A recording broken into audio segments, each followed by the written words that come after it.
Hello दोस्तों। Start हो गई क्लास। हेलो दोस्तों, सीटेट का अपना जो निःशुल्क बैच चल रहा है भाई आपके लिए, तो उसमें जो है आज मैथ्स की अपनी क्लास रहेगी भाई। सीटेट के लिए जैसे सीडीपी की क्लासेज हो गई, आपके ईवीएस की क्लासेज हैं।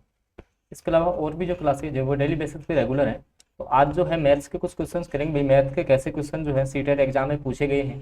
तो देखिएगा, पहला जो क्वेश्चन है कि एक थैले में कार्ड है भाई, एक आपका बैग है आपके पास, उसमें कुछ अनेक कार्ड्स हैं जिन पर 2 3 4 ऐसे 11 तक लिखा हुआ है। ठीक है, एक आपका जो कार्ड है जिन पे किसी पे 2 लिखा हुआ है तो किसी पे 3 लिखा हुआ है, ऐसे करके 11 तक लिखे हुए हैं उस कार्ड पे। ठीक है, ऐसे कार्ड हैं। ठीक है, तो कितने कार्ड हो गए भाई यहाँ से?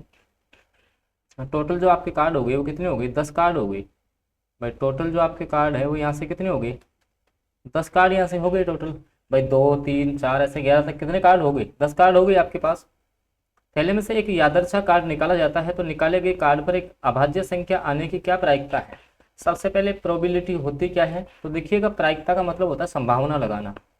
ठीक है, प्रोबेबिलिटी को इसको इंग्लिश में बोलते हैं प्रोबेबिलिटी। तो इसका होता है, मुझे फॉर्मूला आपको पता होना चाहिए भाई। प्रायिकता अपन कैसे निकालते हैं? तो अनुकूल परिणाम भाई, उस कंडीशन के अनुसार कितने परिणाम अपने बन रहे हैं बटे कुल परिणाम, ये इसका फॉर्मूला होता है भाई। कितने अपने जो है अनुकूल, उसके अनुकूल परिणाम बन रहे। जैसे इसमें क्या पूछा, एक अभाज्य संख्या, तो एक अभाज्य संख्या कितनी बार आ सकती है, कितने कार्डों पे अभाज्य संख्या है। और कुल परिणाम, तो कुल अपने पास 10 बन रहे हैं तो नीचे तो 10 आना स्वाभाविक है। ठीक है, नीचे तो क्या आएगा? 10 आएगा आपका। लेकिन अब अभाज्य संख्याएं कौन सी होती हैं? देखिएगा, सबसे आप इसमें जो है आपको ये भी पता होना चाहिए कि जो प्राइम फैक्टर हैं अभाज्य संख्याएं कौन सी होती हैं। तो मैं आपको बता देता हूँ, पेन चेंज करके बताता हूँ। देखिएगा, अभाज्य संख्याएं ऐसी संख्या है जिसमें स्वयं के अलावा किसी अन्य संख्या का भाग नहीं जाता हो। अभाज्य संख्या किसको बोलेंगे? ऐसी संख्या जिसमें स्वयं के अलावा किसी का भाग नहीं जाए, लेकिन एक को ध्यान रखना, ना ही तो भाज्य संख्या मानते हैं और ना ही अभाज्य संख्या। तो कौन कौन सी हो जाएंगी? 2 हो जाएगी, 3 हो जाएगी, 5 होगी, 7 होगी। ठीक है, उसके बाद 9 नहीं होगी, 11 हो जाएगी। कितनी आ गई? 1 2 3 4 और 5, 5 संख्याएं हैं आपकी। कितनी संख्याएं हैं? 5 संख्याएं। तो 5/10 हो गया भाई। 5 अनुकूल हो गए, कुल आपके 10 हो गए, तो इसको काट लो आप, तो आ गया 1/2। कितना आ गया? 1/2। कौन से ऑप्शन में? First option. तो फर्स्ट ऑप्शन जो है पहले क्वेश्चन का करेक्ट आंसर रहेगा। आई होप समझ में आ गया होगा क्वेश्चन अच्छे से। अगले क्वेश्चन पे अपन चल लेते हैं भाई। अगले क्वेश्चन पे चलेंगे, ये तो इजी क्वेश्चन है, तो इसमें तो आपको फॉर्मूला पता होना चाहिए भाई। एक वृत्त की त्रिज्या जो है वो 7 सेंटीमीटर दे रखी है। ठीक है, वृत्त की जो है रेडियस आपको दे रखी है 7 सेंटीमीटर। इसका क्षेत्रफल अब आपको सीधा अगर फॉर्मूला पता होगा तो आप बहुत इजी तरीके से कर लेंगे। तो जो सर्किल का जो एरिया होता है, ठीक है, area of circle, area of circle,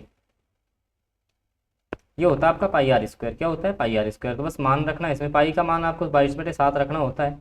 7 का स्क्वायर हो जाएगा, तो यहाँ से 22/7 इंटू 7 का स्क्वायर, इसको खोलेंगे 2 बार खुल जाएगा। 7 से 7 कर दिया, 22 को 7 से गुणा करोगे आएगा 154। तो 154 देखो ये ऑप्शन में आ रहा है। ठीक है, इसके साथ साथ कुछ फॉर्मूले और बता देता हूँ मैं सर्कल से संबंधित सारे फॉर्मूले, ताकि आपको आगे काम आ जाएंगे। इसकी जो परिधि होती है भाई, वृत्त की जो परिधि होती है वो होती है 2πr। अच्छा, अब अपन बात कर रहे हैं अर्धवर्त की। ठीक है, जो आपका जो है अर्धवर्त, ध्यान रखना इसमें अर्धवर्त का जो क्षेत्रफल है भाई, अर्धवर्त का क्षेत्रफल तो आपका क्या हो जाएगा भाई? πr² का आधा कर दो तो 1/2πr² हो जाएगा। लेकिन परिधि, परिधि क्या होगी? अब जैसे देखो, अर्धवर्त जो है ना वो ऐसे बन जाता है। ठीक है, तो ये तो आधी परिधि तो हो गई कितनी? ये πr हो गई भाई। पूरी 2πr होती है ना, पूरी जैसे पूरी की बात करते हैं तो 2πr हो जाती है, ये भी πr। लेकिन ये देखो यहाँ से ये रेडियस है, तो ये भी r है, ये भी r है, मतलब कि ये हो गई 2r। कितनी हो गई? 2r। तो अर्धवर्त की परिधि हो जाती है, इसमें आप जोड़ दो 2r, तो r कॉमन ले लेंगे ना, इसमें से r कॉमन ले लो तो ये हो जाएगा 2 + π या π + 2 है। ये आपकी वृत्त की परिधि होती है, πr + 2r। ध्यान रखना ये अर्धवर्त की परिधि है। इंपॉर्टेंट फॉर्मूला है, कई बार क्वेश्चन यहाँ से गलत करते हो आप। ठीक है, चलते हैं अगले क्वेश्चन पे। देखिएगा, अगला जो आपका क्वेश्चन है कि चित्र में, हालांकि डायग्राम आपको नहीं दिया गया है, ओ एक वृत्त का केंद्र है। ठीक है, ओ जो है वो एक सर्किल का केंद्र है। जैसे अपन कोई भी सर्किल अगर आपका जैसे यहाँ डिनोट कर लेते हैं, सपोज दैट ये आपका सर्किल है, इसमें ओ वृत्त का केंद्र है। ठीक है, इस सर्किल का केंद्र ओ है। वृत्त की त्रिज्या 18 सेंटीमीटर है। जैसे मान लो कि वृत्त की जो त्रिज्या है यहाँ से यहाँ तक, ये वाली कितनी है? 18 सेंटीमीटर की त्रिज्या हो गई। कोण AOB, जैसे यहाँ ए मान लेता हूँ और यहाँ जो है बी अपन मान लेते हैं। ये जो एंगल आपको दिया हुआ है, यह एंगल आपका कितना है? 30 डिग्री का है। तो चाप की लंबाई क्या होगी? सीधा फॉर्मूला आप याद रखिएगा, देखो एक फॉर्मूला होता है, कोण बराबर होता है आपका चाप बटे त्रिज्या। ये फॉर्मूला आपको इसमें मान रख दो। देखो कोण का मान कितना है, 30 है। चाप की लंबाई कितनी दे रखी है, नहीं दे रखी, तो पूछिए चाप की लंबाई, तो ए बी बटे त्रिज्या, रेडियस कितनी दे रखी है इसकी, 18 सेंटीमीटर, तो 18 रख दो। तो 18 गुणा 30 हो गया, तो ए बी बराबर हो गया कितना, 18 गुणा 30, तो ये हो गया लगभग कितना आपका 540। अब पाई में जब इसका मान रेडियन में दिया हुआ है, ठीक है, डिग्री को भाई ये 540 क्या आया है, डिग्री आया है, तो अपन डिग्री को जब भी रेडियन में चेंज करते हैं, ध्यान रखना, यहीं पे थोड़ा सा और बता देता हूँ आपको कि डिग्री को जब भी, भाई इसका आंसर जो है 3 पाई है और अपन आया है 540 डिग्री, 540 डिग्री। तो डिग्री को जब भी आप रेडियन में चेंज करते हो तो पाई बटे 180 से आपको गुणा करना होता है। अब इससे काटोगे 3 बार कटेगा, तो ये आपका आ गया 3 पाई। आई होप ये क्वेश्चन भी बहुत अच्छे से समझ में आया होगा, अच्छे से समझ में आ रहे होंगे सारे क्वेश्चन। बिल्कुल इजी लेवल के क्वेश्चन जो हैं वो सीटेट एग्जाम में पूछे जाते हैं, तो आप सारे क्वेश्चन कर सकते हो यहाँ से। अगला क्वेश्चन, एक वृत्त की परिधि है 176 सेंटीमीटर, तो इसकी त्रिज्या क्या होगी। अब वृत्त की परिधि क्या होती है, 2 पाई आर, इसकी वैल्यू कितनी दे रखी है, 176 जो है इसकी वैल्यू दे रखी है। बस कुछ नहीं करना, रेडियस अपन को निकालनी है, तो 2 इंटू पाई की जगह 22/7 हो जाएगा, इंटू रेडियस की जगह आर रख दो, 176 के इक्वल होगी।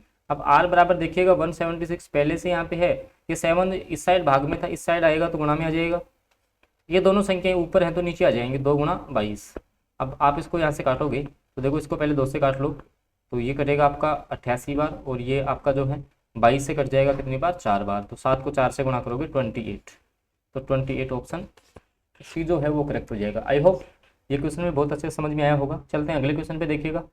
अगला जो क्वेश्चन है, एक वृत्तखंड की त्रिज्या आपको दे रखी है और इसके वृत्त के जो 9 सेंटीमीटर लंबाई के चाप द्वारा बने त्रिज्या खंड का क्षेत्रफल क्या होगा। सबसे पहले त्रिज्या खंड का क्षेत्रफल क्या होता है ये आपको पता होना चाहिए। इस क्वेश्चन को हल करने से पहले त्रिज्या खंड का जो क्षेत्रफल है उसका फॉर्मूला क्या होता है ये आपको पता होना चाहिए। तो त्रिज्या खंड का जो क्षेत्रफल है वो अपन निकालते हैं पाई आर स्क्वायर थीटा बटे 360, पाई आर स्क्वायर, ये पाई आर स्क्वायर बटे 360 इंटू थीटा अपन कर देते हैं, ठीक है। ऐसे ही बात करें चाप की लंबाई क्या होती है, तो चाप की लंबाई जो है, चाप की लंबाई अपन कैसे निकालते हैं, तो वही आपका 2 पाई आर बटे 360 इंटू थीटा, ये हो जाता है। लेकिन अब देखिएगा कि जो है त्रिज्यखंड का क्षेत्रफल आपसे पूछा है, तो जब क्षेत्रफल आपसे पूछा है तो अपन को जो है इस एंगल की वैल्यू पता होनी चाहिए। भाई अपने पास देखो त्रिज्यखंड का क्षेत्रफल पूछा है आपसे, तो रेडियस तो दे रखी है, भाई आर का मान तो दे रखा है, आर का तो अपन यहाँ से रख दे, लेकिन अपन को थीटा भी तो चाहिए। थीटा अपन कहाँ से लेके आए, थीटा अपन कहाँ से लेके आए, तो थीटा जो है इस फॉर्मूले से निकलेगा पहले। भाई चाप की लंबाई कितनी है, 9 सेंटीमीटर है, तो चाप की जगह रख दिया 9, ठीक है। 2 पाई आर की जगह, आर कितना दे रखा है 5, तो 5 हो गया बटे 360 इंटू थीटा का अपन को पता नहीं है अभी, ठीक है। तो अब इसको आप जैसे इसको काट सकते हो, देखो 5 दूनी ये 10 होगा, भाई 5 दूनी 10 हो जाएगा, तो इस 0 से 0 कैंसिल हो गई, 36 इंटू 9 और पाई नीचे आ जाएगा, तो 36 इंटू 9 बटे पाई, ये आपकी थीटा की वैल्यू है। ऐसे कैसे रख लो, बाद में गुणा कर लेंगे अपन, काम आएगा। तो 36 गुना 9 बटे पाई आ गया, इस फॉर्मूले में अपन ने मान रखा है, कुछ भी नहीं किया है, ठीक है। दोबारा से वीडियो चालू करके देख लेना। अब ये मान आ गया ना, ये इसमें थीटा की जगह रखना है, बाकी ऐसा कैसा रखना है, देखो इसको थोड़ा सा कहाँ बताइए पर, थोड़ा सा रब कर देता हूँ मैं, आप वापस से देख लेना इसको, ठीक है। थोड़ा सा रब करने की कोशिश करते हैं, आई होप। अच्छा कितना आया था, 36 इंटू 5 आया था शायद यहाँ पे, ठीक है ना। 36 इंटू जो है आपका कितना था, 36 इंटू 9 था यहाँ पे, ठीक है। चलो देखो अपने पास जो थीटा की वैल्यू आई थी वो आई थी 36 इंटू 9, यही आया था क्या, बटे जो है आपका पाई, ये वाला आया था, तो इसकी जगह रख दो इसमें अब। तो पाई इंटू आर की वैल्यू 5 है, 5 का स्क्वायर हो जाएगा 25 बटे 360 इंटू 36 गुणा 9 बटे पाई हो जाएगा, पाई से पाई कैंसिल हो गया, ठीक है। अब इसको जो है आप आगे जैसे 36 से काटोगे तो ये 10 बार कटेगा, 10 से काटो 2 बार, ये कटेगा 5 बार, 5 9 45, 45 बटे हो गया 2, दिख रहा है क्या आपको, 45 बटे हो गया 2, 45 में 2 का भाग देंगे तो 22.5 आ जाएगा, ठीक है। आई होप समझ में आ गया होगा ये क्वेश्चन भी आपको। चलते हैं अगले क्वेश्चन पे। अगर क्लास में आपको मज़ा आ रहा है तो आप क्लास को अपने दोस्तों तक शेयर जरूर करें भाई। अगला जो आपका क्वेश्चन है एक वृत्ताकार मार्ग का बाह्य और अंत्य व्यास आपको दे रखा है भाई, कोई भी जो है शायद यहाँ पे डायग्राम मिलेगा नहीं, देख लेते हैं अगर मिलता है तो, शायद नहीं मिलेगा यहाँ पे डायग्राम। चलो देखते हैं भाई, कोई आपको जो है वृत्ताकार व्यास, जैसे एक तो ये वृत्त हो गया और दूसरा ऐसा हो गया, मान लो ऐसे, ठीक है। एक वृत्ताकार मार्ग की बाह्य और अंत्य व्यास, व्यास दे रखे हैं तो त्रिज्या आदि हो जाएंगी, ठीक है। व्यास दे रखे हैं, क्या दे रखे हैं, व्यास। और आपको पता है कि जो त्रिज्या होती है, रेडियस होती है, वो व्यास की आधी होती है, व्यास की आधी। तो यहाँ तो व्यास 5 हो जाएगी, यहाँ हो जाएगी 3, मतलब बाह्य वृत्त की जो त्रिज्या है वो तो कितनी है, 5 सेंटीमीटर है, जबकि जो अंदर वाले वृत्त है, अंदर वाला जो वृत्त है, इसकी त्रिज्या है 3 सेंटीमीटर की, ठीक है। अब आपको क्या करना है, वर्ताकार मार्ग का क्षेत्रफल, तो इस बड़े वाले में से छोटे का क्षेत्रफल निकाल देंगे तो इसका क्षेत्रफल आ जाएगा, तो बिल्कुल पाई आर स्क्वायर R1 का स्क्वायर माइनस पाई R2 का स्क्वायर। R1 कौन सी होगी, बड़ी वाली आएगी, ठीक है। तो देखो पाई कॉमन आ गया, R1 का स्क्वायर तो 5 का स्क्वायर माइनस 3 का स्क्वायर हो जाएगा, पाई कॉमन है, ठीक है। 5 का स्क्वायर 25, 3 का स्क्वायर 9, ठीक है। 25 में से 9 गएंगे जाएंगे आपके 16 बच जाएंगे, और पाई की वैल्यू आप रख लो यहाँ से, तो 22/7 इंटू 16 हो गया यहाँ से, ठीक है। तो R1 का स्क्वायर अच्छा 5 हो गया, ये आपका 3 हो गया, 3 का स्क्वायर हो गया 9, ठीक है। और 25 में से 9 जाएंगे, 16 बचेंगे, तो 16 पाई जो है वो आपका आंसर होगा। तो 16 पाई का अपन वैल्यू निकालना चाहें, 16 पाई दे रखा है यहाँ पे, ठीक है। 16 जो पाई है वो आपका आंसर भी दे रखा है, ठीक है। 16 पाई आएगा, 16 पाई आपको करना है, ठीक है। तो आई होप ये भी समझ में आ गया होगा आपको। अगला क्वेश्चन, वृत्तखंड का क्षेत्रफल ज्ञात करने का सूत्र जो आपका होता है भाई, ये सीधा आपको ऑप्शन सी याद रख लेना है भाई। वृत्तखंड का जो क्षेत्रफल है वो अपन कौन से फॉर्मूले से निकालते हैं, तो मैं आपको बता देता हूँ। पाई आर स्क्वायर बटे 360 into theta minus 1/2 R sine theta. ये सीधा जो है वृत्तखंड का क्षेत्रफल निकालने का फॉर्मूला होता है। वृत्तखंड की बात हो रही है, त्रिज्यखंड और वृत्तखंड में फर्क होता है, ठीक है।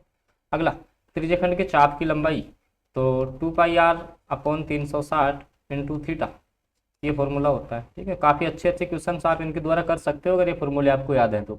अगला वही देखो, प्रायिकता से संबंधित है। एक पासे को उछालने पर अंक 7 आने की प्रायिकता, भाई पासे पे तो जो है भाई, पासा आपने देखा होगा, पासा जो है कुछ इस प्रकार, चलो मैं यहाँ बता देता हूँ भाई। पासे पे अंक जो 7 आने की प्रायिकता, भाई पासा जो है वो अपना ऐसा होता है पासा, तो इस पे तो जो है केवल आपके 1 से 6 तक के अंक लिखे होते हैं। 1 लिखा होता है, 2 लिखा होता है, 3, 4, 5 और 6, ये अंक लिखे होते हैं पासे पे। 7 तो लिखा ही नहीं होता, इस कारण से इसकी जो प्रायिकता है वो कितनी हो जाएगी, 0 हो जाएगी। आई होप समझ में आ गया होगा। अंतिम क्वेश्चन, 52 ताश की एक गड्डी में से एक कार्ड निकाला जाता है। कार्ड का ईंट का इक्का न होना, भाई ईंट का इक्का केवल जो है 1 है, न होना घटना ई है। ईंट का इक्का न होना क्या है, घटना ई है। तो ई के जो है अनुकूल परिणाम बताइए। भाई ईंट का इक्का जब नहीं होगा, देखिएगा यहाँ से, अगर कार्ड का जो है, कार्ड जो है ईंट का इक्का ना होना, तो आपका जो है क्या पूछा है, ई के अनुकूल परिणामों की संख्या आपसे पूछी है। भाई ई के जो है अनुकूल परिणाम कितने बन सकते हैं। घटना क्या है वापस देखिएगा, 52 ताश की गड्डी में से एक कार्ड निकाला जाता है। कार्ड का ईंट का इक्का न होना, अब भाई जैसे ईंट के इक्के नहीं होंगे तो जो है, अगर जैसे मान लो कि ईंट का इक्का नहीं है, टोटल पत्ते आपके होते हैं 52, ठीक है। अगर 52 पत्तों में से अगर ईंट का इक्का न होना ये घटना है, ठीक है, ईंट का इक्का न होना, तो यार वो 51 में से आ सकता है, ठीक है। तो 51 होगा इसका करेक्ट आंसर, इस ऑप्शन को ठीक कर लीजिए, कितना होगा, 51 होगा, ठीक है। क्योंकि भाई जैसे टोटल पत्ते 52 है, अब उसमें से घटना इसने क्या बता दी कि भाई जो कार्ड है वो ईंट का इक्का नहीं होना चाहिए, तो 52 पत्तों में से इक्के को निकाल दो, बाकी कितने बच गए, 51 बच गए। तो ऑप्शन डी जो है वो करेक्ट रहेगा इस क्वेश्चन का। आई होप सारे क्वेश्चन आपको अच्छे से समझ में आए होंगे। अगर ये वीडियो आपको अच्छा लगा हो तो इसको लाइक कर दीजिएगा, चैनल पे नहीं है तो सब्सक्राइब जरूर कर ले, ताकि आने वाली जो भी मैथ्स ईवीएस की क्लासेज हैं वो आपको डेली बेसिस पे मिलती रही। तो ओके फ्रेंड्स, इस वीडियो को यहीं पे एंड करते हैं। जानकारी अच्छी लगी हो तो वीडियो को आप लाइक जरूर कर देना। मिलते हैं अगली क्लास में बहुत जल्द।